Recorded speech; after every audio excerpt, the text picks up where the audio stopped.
à tous et bienvenue dans cette nouvelle vidéo du tutorat Santé Bordeaux UE5 où nous allons aborder le complexe moteur. Tout d'abord, on va commencer par refaire le schéma petit à petit. Donc, je vous ai représenté tout d'abord le segment qui est dit fixe, ce serait par exemple le bras, et le segment mobile, celui qui va se déplacer, ce serait l'avant-bras. Ensuite, on a l'axe du mouvement qui est représenté par le coude et qui est l'axe autour duquel va se faire la rotation du segment. On peut mettre une résistance au bout du segment mobile, donc ce serait un poids que j'aurais dans ma main par exemple. Et on a le muscle avec sa ligne d'action. Ce muscle, il a une insertion proximale qui se situe sur le segment fixe et qui s'appelle le point d'appui, et une insertion distale sur le segment mobile qui est le point d'action. Entre l'axe du mouvement et le point d'action, on peut tracer un bras de levier qui correspond aussi à un vecteur qui s'appelle la composante longitudinale. La composante longitudinale va déterminer la stabilité du segment.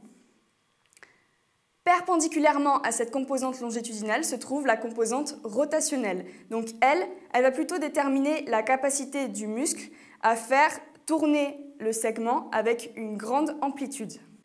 Exemple avec un muscle qui serait plutôt stabilisateur, c'est un muscle qui aurait une insertion proximale, un point d'appui qui est proche de l'axe du mouvement et une insertion distale, un point d'action qui est éloigné de l'axe du mouvement.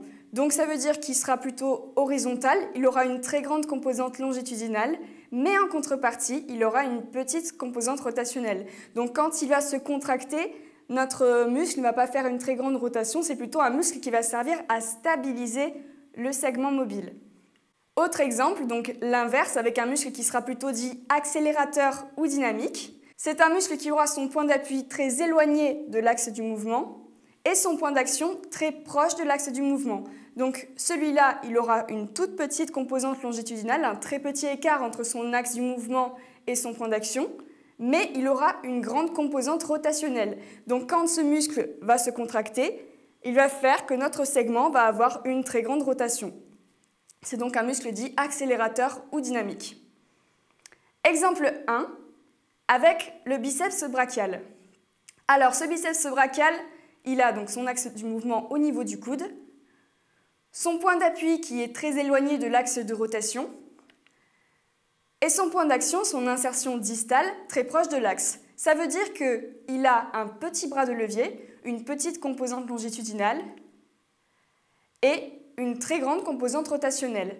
Conclusion, c'est un muscle accélérateur. Ça veut dire que quand il va se contracter, le segment va avoir une rotation rapide de très grande amplitude. Exemple numéro 2, avec le muscle brachioradial.